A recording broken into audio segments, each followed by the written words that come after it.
You're listening to Inside Outside Innovation, Episode 54. Robert Wolcott is a professor of innovation at Kellogg School of Management, co-founder of the Kellog Innovation Network, and his articles can be found in multiple publications, including Forbes. Robert shared his insights on how corporations can start the ongoing process of innovation, including the important step of scouting in the periphery of startups instead of just the core parts of major competitors.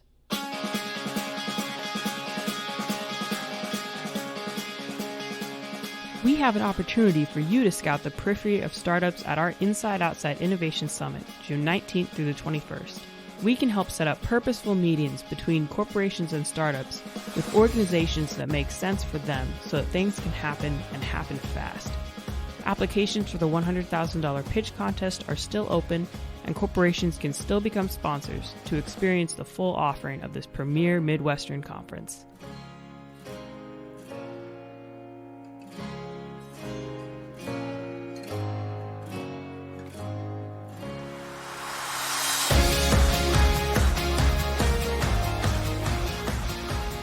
I guess to start off, what are some of the things that you're seeing? What are you most excited about with regard to technology and trends that you're seeing? Great. It's an essential topic, and I also love your name, Inside Outside Innovation, that so many, especially incumbents, need to figure out that innovation happens all over the place. Certainly there's a lot more of it going on outside their company than there is inside, no matter how good they are. So figuring out how to do both is essential. So in terms of trends, I'll start out with a meta trend that I'm looking at across industries. And the reason I'm excited about it is it transcends all industries. It is relevant for every industry. It manifests differently in each industry, but every industry will be affected. And that is the fact that all these technologies we're talking about, like Internet of Things or blockchain, distributed energy generation, 3D printing, make your list. All of these technologies drive the following capabilities, and that is the ability to distribute sensing, assessing, acting on, or agency to make decisions, and then production at smaller and smaller places all around the economy, more and more locations, more granular locations. So what does this mean? In the aggregate, all of these technologies drive the production and provision of products and services ever closer to the moment at which they are demanded. Now, let me say this again, because it's not just about having a better supply chain or being better at inventory management.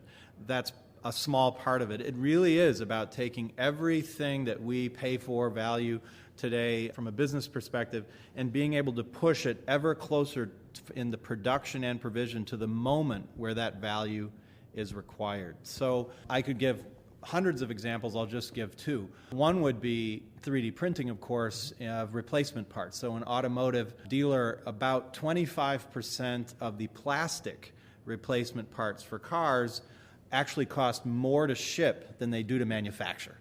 So, I mean, Brian, that really seems like an opportunity to cut out some cost and distribute some 3D printing for very simple parts at first. Sure. But over time, it'll get better and better. And a second example would be distributed energy generation. So as the economics of renewables change and become a little bit better, certainly there are still subsidies involved, et cetera. But look, over the next 10 years, 20 years, those economics will change.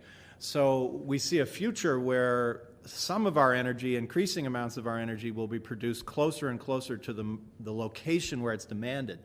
And this has enormous implications for an electricity infrastructure set up with large nuclear power plants, oil-fired plants, et cetera, then transmission and distribution.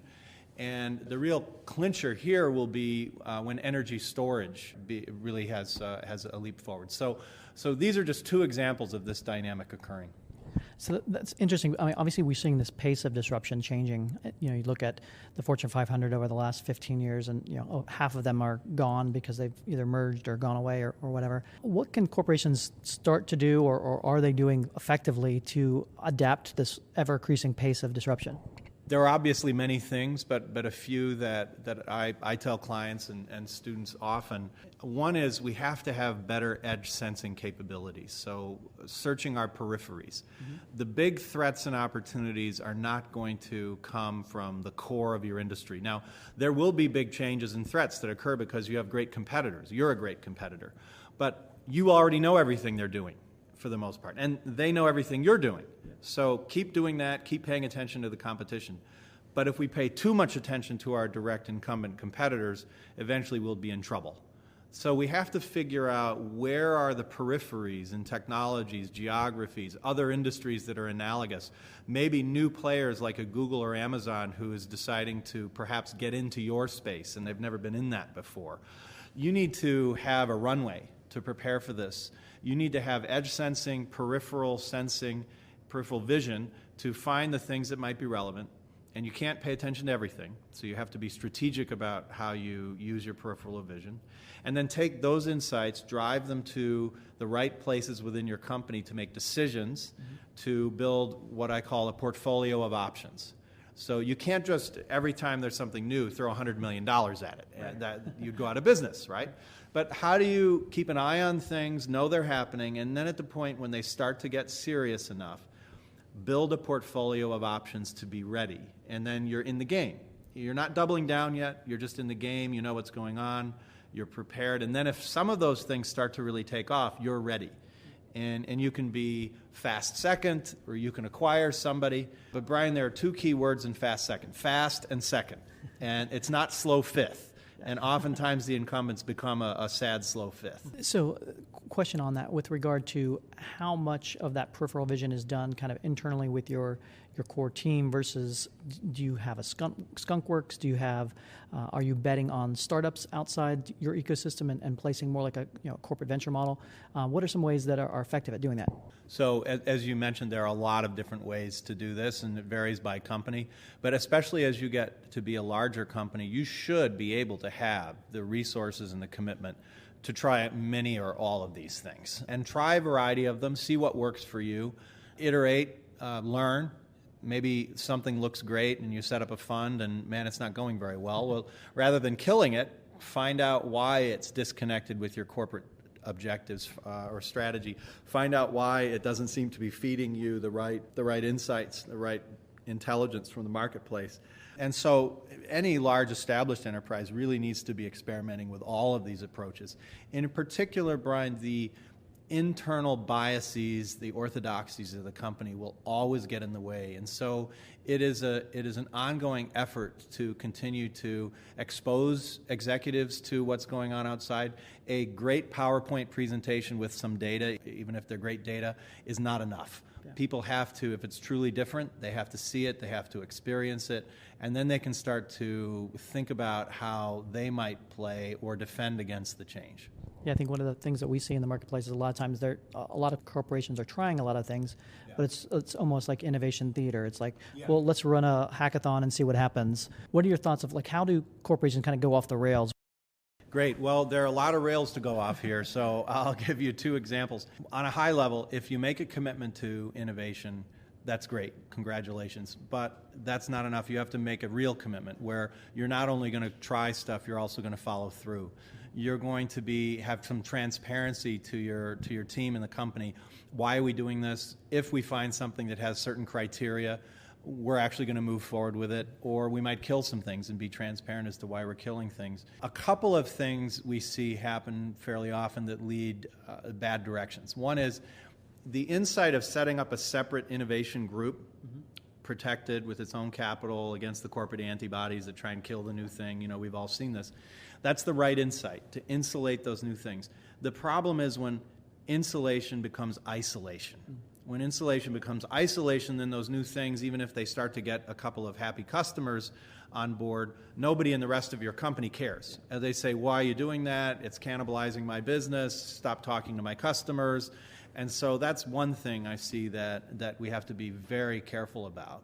And the second thing is, oftentimes established companies decide, well, let's just go out and meet the startups. And we'll go to 1871 here in Chicago, which is an absolutely fantastic tech ecosystem, one of the best in the world.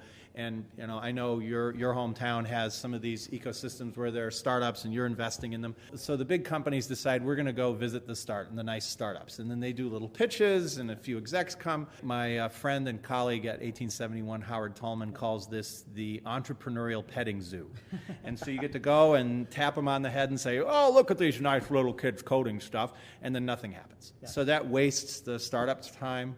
that wastes the investor's time, that wastes the corporation's time. So you have to be smarter about it. You have to figure out, what are you trying to accomplish? What is the strategic frame for the future of your business? What kinds of problems for customers are you trying to solve? And this all takes a lot of background work, but when you fit these things together, what problems for customers are we trying to solve? What's our strategic frame for what company we want to be in 5 or 7 years? And then it becomes a lot clearer the kinds of mechanisms you can use to succeed. So when it comes to talent, how can corporations best position themselves to compete effectively? Great. So first of all, stop trying to get and win and keep the entrepreneurs in the world to be with you full time. It's never going to happen. Somebody who is a natural entrepreneur and they just die to do that is never going to be, and they're not going to be happy, and you're not going to be happy. But you should have great mechanisms, and they exist, to engage with them, to partner with them, to have them on advisory teams, to maybe invest in some of their activities, to bring your people with them on projects, extending your arm outside the company. And then in terms of your internal team, and obviously you want to hire people who are creative and who want to solve problems and all the things that you would expect. But really what you need to think about is, rather than how do we get and keep a bunch of real sort of independent entrepreneurs, which isn't going to happen, how do we find people within our company and people to join our company who have entrepreneurial capabilities? And that doesn't mean they have to start their own business. That means I can be entrepreneurial inside a big company. I can be entrepreneurial, heck, even sometimes at a university, which is immensely difficult. But there are some people who do it. So how do I get and keep those people for a while and give them the environment where not only the new people, but also my existing people? I've found, and you probably have too, that you go into a company that's just starting to figure out this innovation game. And if you get serious about it, you get into the journey, you realize that there are people in this company who've been dying for this, and many times they didn't even know it. Yeah. And then they have the opportunity to try things, they have the opportunity to identify, define, solve problems in new ways. And not everybody, but some people percolate up and say, I want to do more of that. Yeah. So as a leader, you want to figure out who are the people who are fantastic at execution and really love it. They want to do basically the same thing, optimizing incrementally every week of the year, and they're jazzed about that. Yeah. And who are the people that, well, they like the business, but they really want to figure out new directions. They want to find new ways to serve customers. They thrive in a small amount of uncertainty, because there are some people who actually prefer to have some level of uncertainty and others who don't. So as a leader, figuring out who you have in both of those camps is important, and how you get them to work together. One is not better than the other. To have a sustainable enterprise, we must have both. One of the co-founders of the KIN, my group at Northwestern that I founded about 13 years ago, one of our co-founders is the CTO of a family-owned and controlled consumer durables company, great company, a couple $2 billion a year. And he said, if we have a project that we believe is strategically important, a truly important project, we've said this is important for the future of our company, I know I have not staffed it properly until it hurts. And I said, Mark, what are you talking about? And he said, well, I know if that project truly is important, I haven't staffed it properly until I get a call from somebody saying, you can't take Julie off this project. She's our best engineer, and Walmart's calling, and when Walmart's calling, we drop it, right? And he says, when I get that phone call, I know I've got the right people on this project. So last question, any kind of words of advice for our audience as far as resources they should follow, things they should be tracking to keep up to date with this change of disruption? I guess my generic advice would be figure out what realms, what peripheries you're interested in. Identify one or two people or small organizations that are getting into the sinews of the economy and finding the exciting stuff, and follow them. And if anyone's interested, I have a regular column with Forbes, and what I'm doing with that is not so much about what's current and new right now, less about that, more about where might things be going over the next 10 or 20 or in some cases even longer years. So if you're interested in a much further out picture and discussion, and I'm very interested in engaging with you on that, you can find me often at Forbes. And that was my last question, like how can folks best engage with you? 1, Forbes, 2, LinkedIn, 3, send me an email. The dirty secret about Kellogg faculty is that our emails are available online to anyone who wanders by. That sounds great. Hey, I really appreciate the conversation today. Thanks very much. Thanks, Brian.